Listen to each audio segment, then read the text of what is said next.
For ceramic artist Ryan LaBar, Jingdezhen is a second home. He says his first encounter with Jingdezhen was full of romance. 2011, I did a residency in Shenzhen and visited Jingdezhen during that residency for 3 days, and then I always wanted to come back. LaBar is from the United States.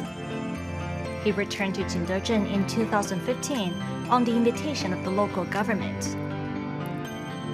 He soon set up a workshop to produce fine porcelain artworks.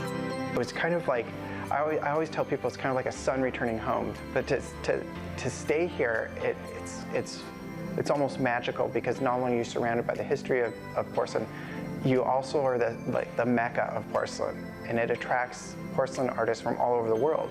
So instead of me going all over the world, now they all come to me, which is quite nice, because that community has been very strong. Jingdezhen rose to fame during the Han Dynasty more than 2,000 years ago. Initially, fine porcelain ware crafted at Jingdezhen was meant for China's emperor and imperial court. But via travel along the Silk Road, these treasured artworks found their way across the world. At one time, fine china was even valued over gold. Unlike traditional Chinese ceramic techniques, LaBar pays more attention to sculpture. And this piece I really like because it has a glaze which is quite dynamic, meaning that it changes and reacts to the atmosphere of the kiln in such a way that it seems to mimic what you would get out of a wood kiln. So you get all these little microcrystals when the glaze is thick, and you can see that this was glazed, there's an overlap, and then there's also remnants of how the pieces interact. You can see a little skid mark of how this piece folded and then carried itself across the surface of the blue part.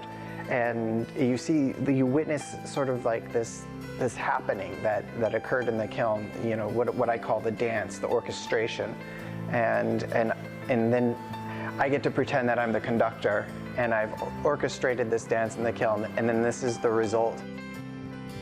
LaBar's life in ceramics seems to be fate, but it's been full of twists and turns. He majored in biology in college, and his parents and teachers wanted him to be a doctor, but he had different ideas. After I graduated undergraduate, the one thing that I enjoyed doing was ceramics, because I had to take an art class in college. And so I pursued pottery, and I did pottery for a very long time, and then I got into graduate school with pottery and making bowls, vases, cups, and studying a lot of forms from China, from Jingdezhen. After coming to Jingdezhen, LaBar was deeply influenced by its traditional culture and began to try something new, combining Jingdezhen's traditional art style with his own works. He also draws inspiration from collaborating with local artists. Being in Jingdezhen, you can't help but use the techniques that are around you and some of the styles, the traditional styles. So, of course, there's the cobalt, and I did a collaboration with a local cobalt painter where he painted the parts, very quick sketches of traditional scenes like mountains and lakes and the fishermen, and it was really quite beautiful. On one early morning, LaBar met a special friend, local painter in Jingdezhen. Please have a seat. This is Guoji. Oh, your dog? Yeah. And today is their first meeting. Brian's perfect. Yeah. Mr. Yang is an artist specializing in painting on ceramics, especially on blue and white porcelain. Color will burn out at temperature when I fire. So this is fired to temperature to get the clear, and then this is an overglaze, and then it's fired to a lower temperature. So I've never refired my sculpture after it's been created because there's tension that if I refired it even to a low temperature, it will crack and break. Oh, that's the reason why. Maybe.